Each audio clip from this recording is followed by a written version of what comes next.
राधे राधे। हम लोग पढ़ रहे थे श्रीमद् भगवद गीता। कल हम लोगों ने पढ़ा था पृष्ठभूमि। आज हम लोग पढ़ेंगे आमुख। सर्वप्रथम मैंने भगवद गीता यथारूप इसी रूप में लिखी थी जिस रूप में अब यह प्रस्तुत की जा रही है। दुर्भाग्यवश जब पहली बार इसका प्रकाशन हुआ तो मूल पांडुलिपि को छोटा कर दिया गया, जिससे अधिकांश श्लोकों की व्याख्याएं छूट गई थीं। मेरी अन्य सारी कृतियों में पहले मूल श्लोक दिए गए हैं, फिर उनका अंग्रेजी में लिप्यंतरण, तब संस्कृत शब्दों का अंग्रेजी में अर्थ, फिर अनुवाद और अंत में तात्पर्य रहता है। इससे कृति प्रामाणिक तथा विद्वतापूर्ण बन जाती है और उसका अर्थ स्वतः स्पष्ट हो जाता है। अतः जब मुझे अपनी मूल पांडुलिपि को छोटा करना पड़ा तो मुझे कोई प्रसन्नता नहीं हुई, किंतु जब भगवद गीता यथारूप की मांग बढ़ी तब तमाम विद्वानों तथा भक्तों ने मुझसे अनुरोध किया कि मैं इस कृति को इसके मूल रूप में प्रस्तुत करूं। अतएव ज्ञान की इस महान कृति को मेरी मूल पांडुलिपि का रूप प्रदान करने के लिए वर्तमान प्रयास किया गया है, जो पूर्ण परंपरागत व्याख्या से युक्त है, जिससे कि कृष्ण भावनामृत आंदोलन की अधिक प्रगतिशील एवं पुष्ट स्थापना की जा सके। हमारा कृष्ण भावनामृत आंदोलन मौलिक ऐतिहासिक दृष्टि से प्रामाणिक, सहज तथा दिव्य है, क्योंकि यह भगवद गीता यथारूप पर आधारित है। यह संपूर्ण जगत में, विशेषतया नई पीढ़ी के बीच अति लोकप्रिय हो रहा है। यह प्राचीन पीढ़ी के बीच भी अधिकाधिक सुरुचि प्रदान करने वाला है। प्रौढ़ इसमें इतनी रुचि दिखा रहे हैं कि हमारे शिष्यों के पिता तथा पितामह हमारे संघ के आजीवन सदस्य बनकर हमारा उत्साहवर्धन कर रहे हैं। लॉस एंजलिस में अनेक माताएं तथा पिता मेरे पास यह कृतज्ञता व्यक्त करने आते थे कि मैं सारे विश्व में कृष्ण भावनामृत आंदोलन की अगुवाई कर रहा हूँ। उनमें से कुछ लोगों ने कहा कि अमेरिकी लोग बड़े ही भाग्यशाली हैं कि मैंने अमेरिका में कृष्ण भावनामृत आंदोलन का शुभारंभ किया, किंतु इस आंदोलन के आदि प्रवर्तक तो स्वयं भगवान कृष्ण हैं, क्योंकि यह आंदोलन बहुत काल पूर्व प्रवर्तित हो चुका था और परंपरा द्वारा यह मानव समाज में चलता आ रहा है। यदि इसकी किंचित मात्र श्रेय है तो यह मुझे नहीं, अपितु मेरे गुरु कृष्ण कृपा श्री मूर्ति ओम विष्णुपाद परमहंस परिव्राजकाचार्य 108 श्रीमद् भक्ति सिद्धांत सरस्वती गोस्वामी महाराज प्रभुपाद के कारण है। यदि इसका कुछ भी श्रेय मुझे है तो बस इतना ही कि मैंने बिना किसी मिलावट के भगवद गीता को यथारूप में प्रस्तुत करने का प्रयास किया है। मेरे इस प्रस्तुतिकरण के पूर्व भगवद गीता के जितने भी अंग्रेजी संस्करण निकले हैं, उनमें व्यक्तिगत महत्वाकांक्षा को व्यक्त करने के प्रयास दिखते हैं, किंतु भगवद गीता यथारूप प्रस्तुत करते हुए हमारा प्रयास भगवान कृष्ण के संदेश या मिशन को प्रस्तुत करना रहा है। हमारा कार्य तो कृष्ण की इच्छा को प्रस्तुत करना है, न कि किसी राजनीतिक, दार्शनिक या विज्ञानी की संसारी इच्छा को, क्योंकि इनमें चाहे कितना ही ज्ञान क्यों ना हो, कृष्ण विषय ज्ञान रंच मात्र भी नहीं पाया जाता।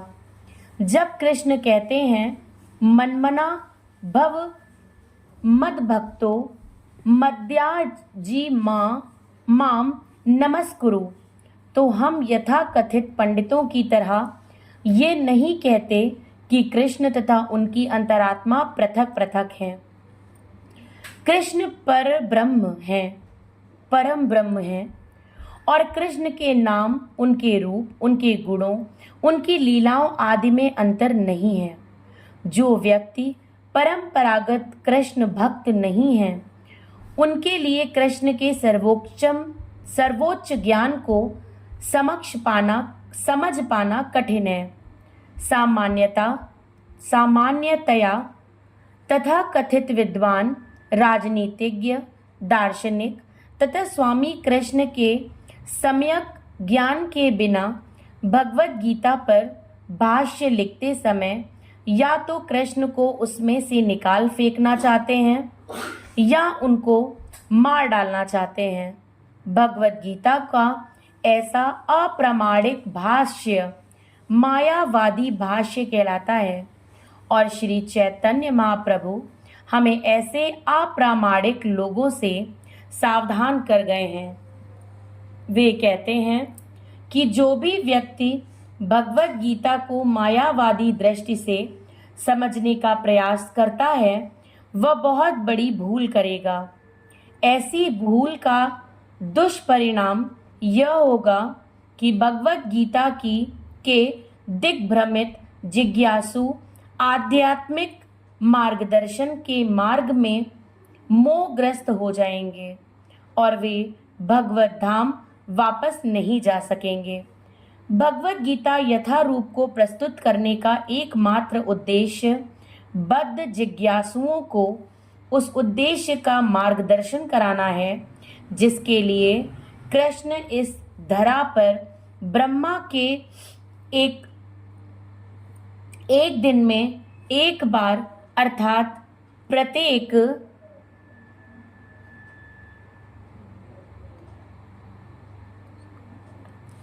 8 अरब 60 करोड़ वर्ष बाद अवतार लेते हैं। भगवत गीता में इस उद्देश्य का उल्लेख हुआ है और हमें उसे उसी रूप में ग्रहण कर लेना चाहिए, अन्यथा भगवत गीता तथा उसके वक्ता भगवान कृष्ण को समझने का कोई अर्थ नहीं है। भगवान कृष्ण ने सबसे पहले लाखों वर्ष पूर्व सूर्य देव से भगवत गीता का प्रवचन किया था।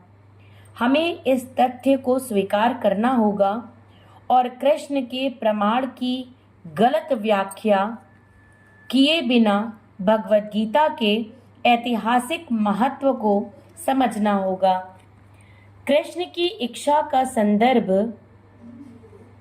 दिए बिना भगवत गीता की व्याख्या करना महान अपराध है। इस अपराध से बचने के लिए कृष्ण को भगवान रूप में समझना होगा, जिस तरह से कृष्ण के प्रथम शिष्य अर्जुन ने उन्हें समझा था। भगवत गीता का ऐसा ज्ञान वास्तव में लाभप्रद है और जीवन उद्देश्य को पूरा करने में मानव समाज के कल्याण हेतु प्रामाणिक भी होगा। मानव समाज में कृष्ण भावनामृत आंदोलन अनिवार्य है, क्योंकि यह जीवन की चरम सिद्धि प्रदान करने वाला है। ऐसा क्यों है, इसकी पूरी व्याख्या भगवत गीता में हुई है। दुर्भाग्यवश संसारी झगड़ालू व्यक्तियों ने अपनी आसुरी लालसाओं को अग्रसर करने तथा लोगों को जीवन के सिद्धांतों को ठीक से समझने देने में भगवत गीता से लाभ उठाया है। प्रत्येक व्यक्ति को जानना चाहिए कि ईश्वर या कृष्ण कितने महान हैं और जीवों की वास्तविक स्थितियां क्या हैं। प्रत्येक व्यक्ति को यह जान लेना चाहिए कि जीव नित्य दास है और जब तक वह कृष्ण की सेवा नहीं करेगा तब तक वह जन्म मृत्यु के चक्र में पड़ता रहेगा। यहाँ तक कि मायावादी चिंतक को भी इसी चक्र में पड़ना होगा। ये ज्ञान एक महान विज्ञान है और हर प्राणी को अपने हित के लिए इस ज्ञान को सुनना चाहिए। इस कलयुग में सामान्य जनता कृष्ण की बहिरंगा शक्ति द्वारा मोहित है और उसे ये भ्रांति है कि भौतिक सुविधाओं की प्रगति से हर व्यक्ति सुखी बन सकेगा। उसे इसका ज्ञान नहीं है कि भौतिक या बहिरंगा प्रकृति अत्यंत प्रबल है, क्योंकि हर प्राणी प्रकृति की कठोर नियमों द्वारा बुरी तरह से जकड़ा हुआ है। सौभाग्यवश जीव भगवान का अंश रूप है, अतएव उसका सहज कार्य है भगवान की सेवा करना। मोहवश मनुष्य विभिन्न प्रकारों से अपनी इंद्रिय तृप्ति करके सुखी बनना चाहता है, किंतु इससे वह कभी भी सुखी नहीं हो सकता। अपनी भौतिक इंद्रियों को तुष्ट करने की बजाय उसे भगवान की इंद्रियों को तुष्ट करने का प्रयास करना चाहिए। यही जीवन की सर्वोच्च सिद्धि है। भगवान यही चाहते हैं और इसी की अपेक्षा रखते हैं। मनुष्य को भगवत गीता के इस केंद्र बिंदु को समझना होगा। हमारा कृष्ण भावनामृत आंदोलन पूरे विश्व को इसी केंद्र बिंदु की शिक्षा देता है। जो भी व्यक्ति भगवत गीता का अध्ययन करके लाभान्वित होना चाहते हैं, वो हमारे कृष्ण भावनामृत आंदोलन से इस संबंध में सहायता प्राप्त कर सकता है।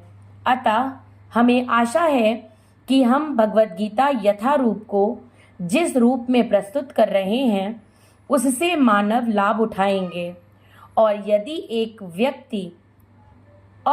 भी व्यक्ति भगवत भक्त बन सके तो हम अपने प्रयास को सफल मानेंगे। राधे राधे।